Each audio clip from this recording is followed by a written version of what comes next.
So excited to read chapter 10 of Hatchet for you. Let's begin. Chapter 10.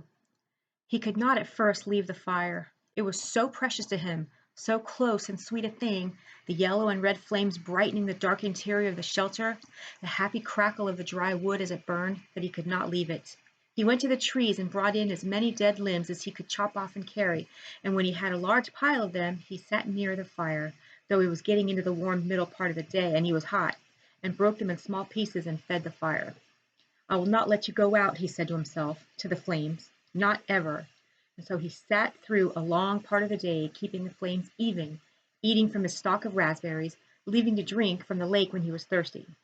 In the afternoon, toward evening, with his face smoke-smeared and his skin red from the heat, he finally began to think ahead to what he needed to do. He would need a large wood pile to get through the night.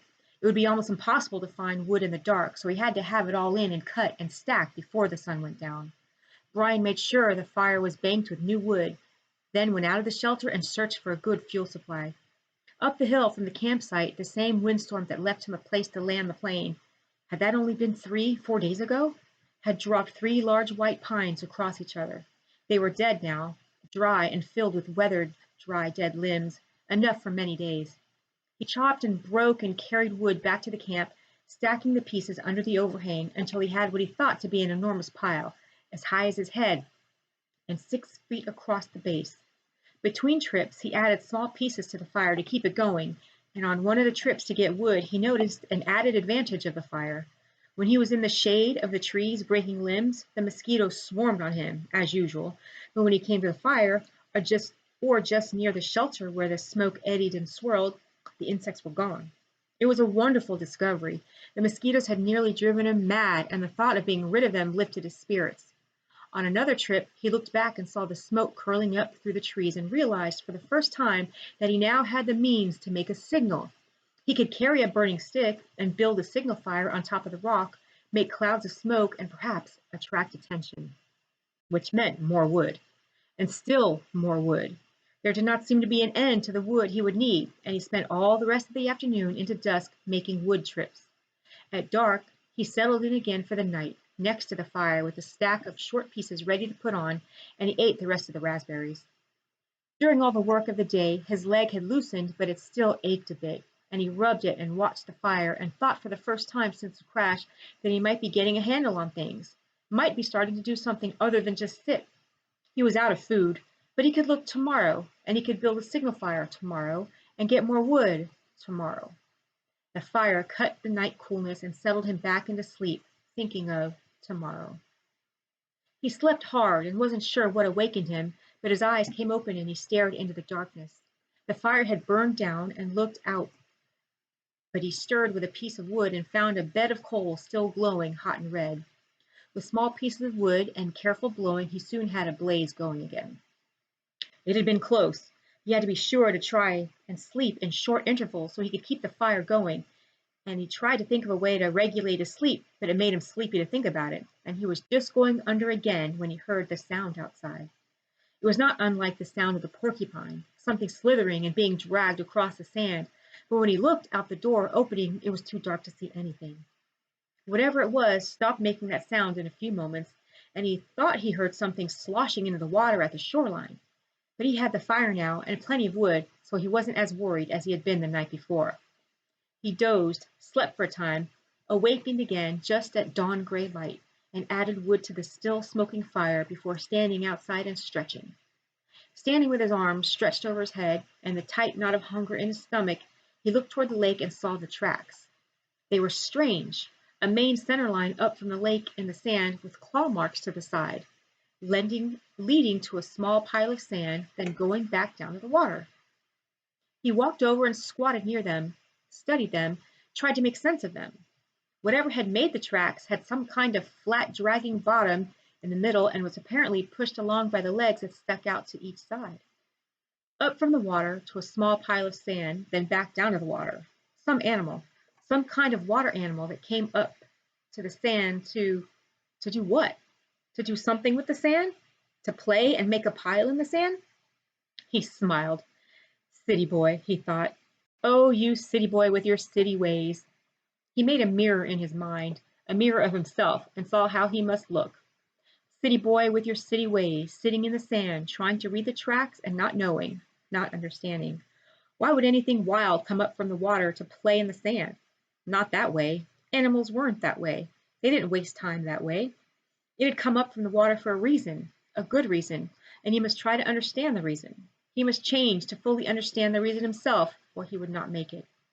It had come up from the water for a reason, and the reason he thought, squatting, the reason had to do with the pile of sand. He brushed the top off gently with his hand, but found only damp sand. Still, there must be a reason, and he carefully kept scraping and digging until, about 4 inches down, he suddenly came into a small chamber in the cool, damp sand, and there lay eggs, many eggs, almost perfectly round eggs the size of table tennis balls. And he laughed because then he knew. It had been a turtle. He had seen a show on television about sea turtles that came up onto beaches and laid their eggs in the sand. There must be freshwater lake turtles did the same. Maybe snapping turtles.